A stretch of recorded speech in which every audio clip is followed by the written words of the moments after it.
स्वागत है आपका जीवन के सूत्र में। एक ऐसा स्थान जहां आत्मा के अनकहे रहस्य खुलते हैं, जहां शब्द केवल विचार नहीं बल्कि आत्मा को स्पर्श करने वाली ऊर्जा बन जाते हैं। आज हम एक ऐसे विषय को समझने चल रहे हैं जो न केवल जीवन को बल्कि हमारे संबंधों को भी दिव्यता से जोड़ता है। क्या आपका बच्चा केवल एक संयोग है या किसी गहरे कर्म और पुनर्जन्म की योजना का हिस्सा? परमहंस योगानंद जी के शब्दों के माध्यम से हम आत्मा, कर्म और संतान के बीच के इस पवित्र गठबंधन को समझेंगे। अंत तक बने रहिए, क्योंकि जब आप इस रिश्ते का गूढ़ रहस्य समझते हैं तो जीवन की दिशा ही बदल जाती है। क्या आपने कभी अपने बच्चे की आंखों में झांका है और एक ऐसी अनुभूति हुई है जिसे आप शब्दों में नहीं बांध सकते? एक ऐसी भावना जो केवल प्रेम नहीं बल्कि उससे कहीं गहरी हो, जैसे कोई आत्मा जिसे आपने पहले भी जाना है, जैसे वह इस जीवन से नहीं किसी पुराने जन्म से आपके साथ जुड़ा हुआ है।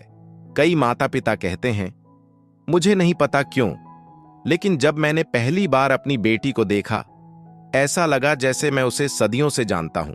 या फिर मेरा बेटा जब मेरी आंखों में देखता है तो लगता है जैसे वह मुझे पढ़ लेता है। क्या यह केवल भावना है या इसके पीछे कोई गहरा आध्यात्मिक कारण है?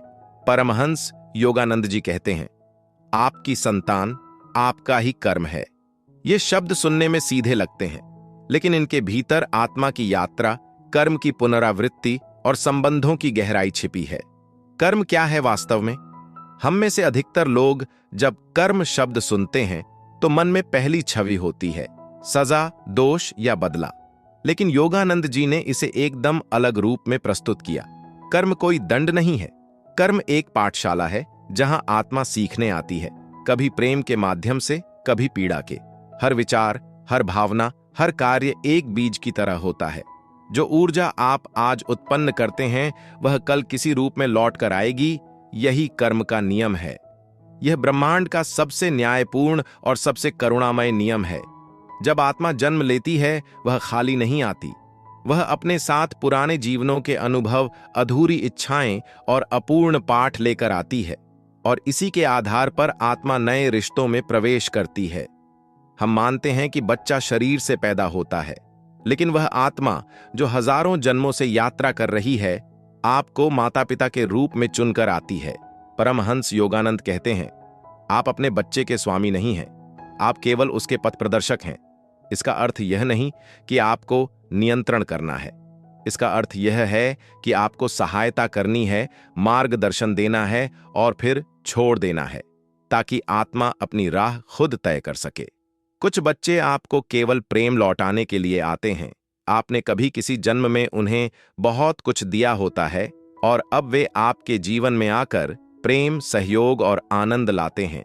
कुछ आत्माएं आपकी अधूरी सीख पूरी करवाने आती हैं। वे आपको धैर्य सिखाने, आपकी सहनशीलता को चुनौती देने और आपके भीतर छिपे अंधकार को प्रकाश में लाने आती हैं। हम सोचते हैं कि हम अपने बच्चे को सिखा रहे हैं, लेकिन कई बार वह ही हमारा सबसे बड़ा शिक्षक बन जाता है। जब वह जिद करता है वह हमें धैर्य सिखाता है। जब वह चुप रहता है वह हमें आत्मनिरीक्षण के लिए प्रेरित करता है।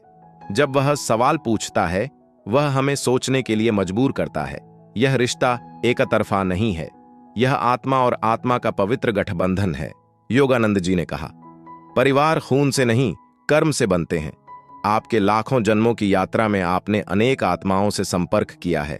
किसी से प्रेम, किसी से पीड़ा, किसी से वादा जो पूरा नहीं हुआ। यही आत्माएं पुनः लौटती हैं, कभी बच्चे बनकर, कभी माता पिता, कभी साथी या शत्रु।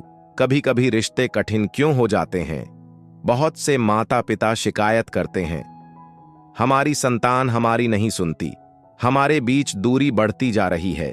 ये केवल व्यवहारिक मुद्दे नहीं हैं, ये आत्मिक, कर्मिक परीक्षाएं हैं। यदि आपका बच्चा आपको गुस्सा दिलाता है तो वह मौका है, आप शांति का अभ्यास करें।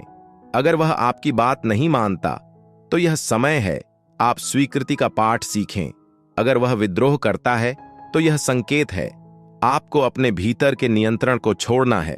कर्म को पछतावे से नहीं, केवल सचेत कर्म से बदला जा सकता है। आज की दुनिया में जब पेरेंटिंग को केवल एक टास्क, एक जिम्मेदारी या एक सामाजिक दायित्व के रूप में देखा जाता है तब हमें परमहंस योगानंद की यह शिक्षा आत्मसात करनी चाहिए कि आपकी संतान आपके विकास का साधन है। वह केवल आपके घर में जन्मा एक शरीर नहीं, बल्कि आपके जीवन में आया एक दिव्य संदेश है। जब आप इस रिश्ते को केवल पालन पोषण या शिक्षा से आगे बढ़कर आत्मा के स्तर पर समझते हैं, तब आप अपने बच्चे के साथ एक नया रिश्ता बनाते हैं जो प्रेम, सम्मान, स्वतंत्रता और आत्मिक सहयोग पर आधारित होता है। प्रिय साथियों, आत्मा, कर्म और संतान के इस अदृश्य बंधन को समझना केवल ज्ञान नहीं, एक साधना है। अगर आप इस विषय की ओर गहराई में जाना चाहते हैं, अगर आप जानना चाहते हैं कि कैसे आत्मा चुनती है अपने माता पिता को और कैसे हम अपने बच्चों के माध्यम से ईश्वर से जुड़ सकते हैं, तो कृपया कमेंट करें, पार्ट 2 चाहिए। हम जीवन के सूत्र में केवल बातें नहीं करते, हम आत्मा की यात्रा साझा करते हैं। तो मिलते हैं अगली खोज में अगले सूत्र के साथ।